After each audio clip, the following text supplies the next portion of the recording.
Dito na tayo sa Causan Road, aming hotel. Katabi ng Weed Bar. Mag-check-in ako. Hey!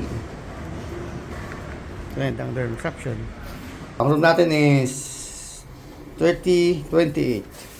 3028. Etong hotel sikat to na napakaingay daw. Kaya pala meron ang kasamang earplugs pag nag-book ka. Good luck sa amin. Ito yung room. So, good morning Bangkok. And good morning people on drugs. Okay, that's with the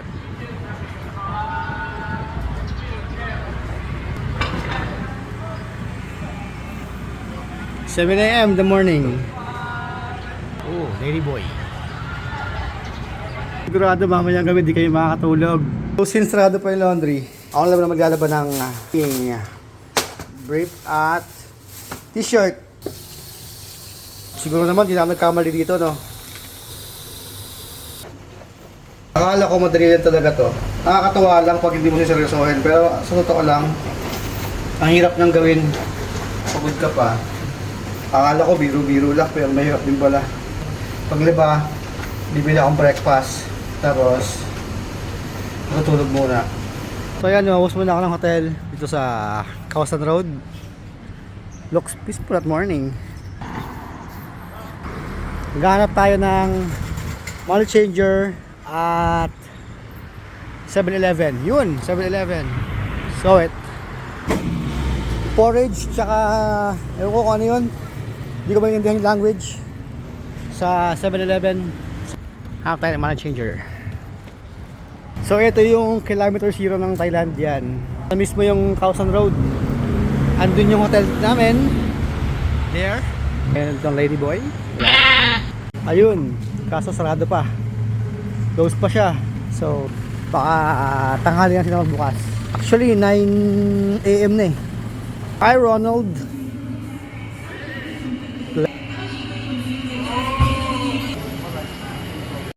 So yan yung hotel namin, right in front of the action. Sana makatulog kami. I think andun yung room ko eh. Doon, karapat ng bar, which is talagang mamayang gabi napakaingay. So yan, balik muna ako sa hotel. Hey! So yan, nakabalik na ako sa hotel. Ang nabili ko is soup, parang wonton soup or something. Porridge, lugaw, pork, yan. At tayo matutulog after this. Mag food review pa ako na ito. So, try natin. Ang anghang. Pero masarap para sa taong gutom. Pero sobrang anghang po na. Grabe.